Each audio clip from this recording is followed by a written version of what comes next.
Jamily? This is JamiroFan 2000 here with yet another episode of JamiroFan Talks About, where I talk about the 25-year musical history of the band JAMIROQUAI and everything that deals with JAMIROQUAI. And this is an episode that I've been wanting to record for a pretty long time. One of those really thought-provoking episodes of JamiroFan Talks About, but that moment where we all know that JAMIROQUAI's music, we characterize music in two separate genres: the old sound, the environmentally conscious, the societally conscious, acid jazz, funky JAMIROQUAI, and then the new sound JAMIROQUAI, which we've gotten to know over the last few albums, the more EDM, experimental, the more electronic, the more discotheque and late type sound of JAMIROQUAI. But what I've really thought about is that one moment where we could tell when the old sound became the new sound for JAMIROQUAI. And then I thought this would be a very interesting discussion for a JamiroFan Talks About episode. And for me, JAMIROQUAI's old sound became the new sound. If you're going to encapsulate that moment in a song, I would have to say the first single from JAMIROQUAI's fourth album, Synkronized, from 1999, ironically coming out around the time of the change of the millennium, really was the marking point from the old sound becoming the new sound. And given the circumstances that was arising around the production of Synkronized, the departure of Stuart Zender from the band, due to a myriad of reasonings for him leaving the band, not just one.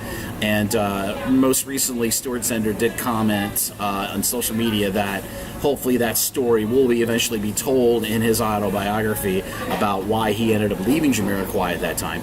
But if you listen to Synkronized, given that the whole album was technically scrapped by JK, it was originally going to be called Symphonized, which most JAMIROQUAI fans know. Those two little audio snippets that came out from JK hosting an MTV special about nominees of the Video Music Awards back in 1997, we got a look at what that material was supposed to originally be like with Stuart Zender's bass contributions. But you listen to Synkronized, and that was the first album that showed JAMIROQUAI's musical direction leaning more towards the mainstream dance meets discotheque type of style of music. And at that time, it was kind of the more marketable branch off of pop music.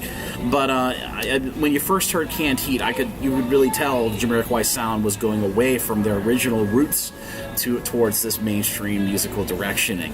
And I know you saw a few little indications of this on JAMIROQUAI's, of course, mainstream breaking, groundbreaking album, previous album, Traveling Without Moving, in 1996, with a few tracks, but that was a bit of a hodgepodge, album, at least creatively speaking, for Traveling Without Moving. But Synkronized is really where that direction towards the new sound really started.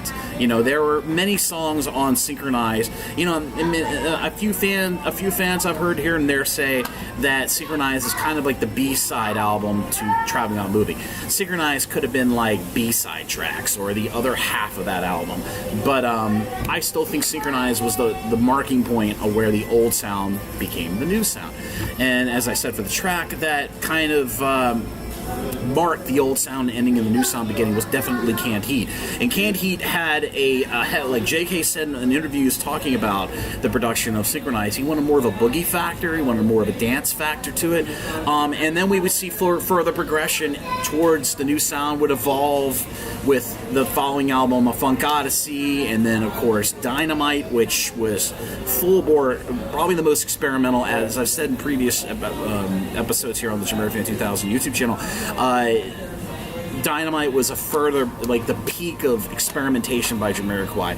But as I said, Synkronized definitely was where the old sound transitioned over into the new sound, the more mainstream discotheque type of dance-oriented music rather than the old socially conscious, environmentally conscious, old acid jazz funk of JAMIROQUAI's old sound. But I'm interested in what your thoughts are. Do you agree with me that JAMIROQUAI's old sound became the new sound with their fourth album, Synkronized? Or do you think that JAMIROQUAI's old sound became a new sound a little earlier on, and like a specific track or one of the early albums? I'm most interested in hearing your thoughts, so leave your thoughts in the YouTube comments of this video down below, as always. And if you have never heard Synkronized, I'll be sure to put a YouTube link to a album stream of Synkronized down below, so you can see you can listen to the album for yourself, because Synkronized was just a great album. But Jamiroquai, we Jamiroquai fans, especially old ones like me, really want Jamiroquai to go back to their roots, really want to go back to the socially conscious, environmentally conscious, lyrical style, which they touched on with Virtual Insanity, and they touched on most recently with the 2017 album Automaton. We did see Jamiroquai kind of making a lyrical return to social commentary about how the world is and how disconnected humanity has become through technology and technological advance. So I just thought I'd record this episode. I thought it was a very interesting episode. So as I said, leave your comments to the question posed in the YouTube comments of this video down below, and I'm most interested in reading all your responses. And as always, this is JamiroFan 2000, and I'll see you again really soon with another JamiroFan Talks About episode, more Jamiroquai Minute episodes, and of course more Jamiroquai related videos here on the JamiroFan 2000 YouTube channel. Have a great weekend, everybody.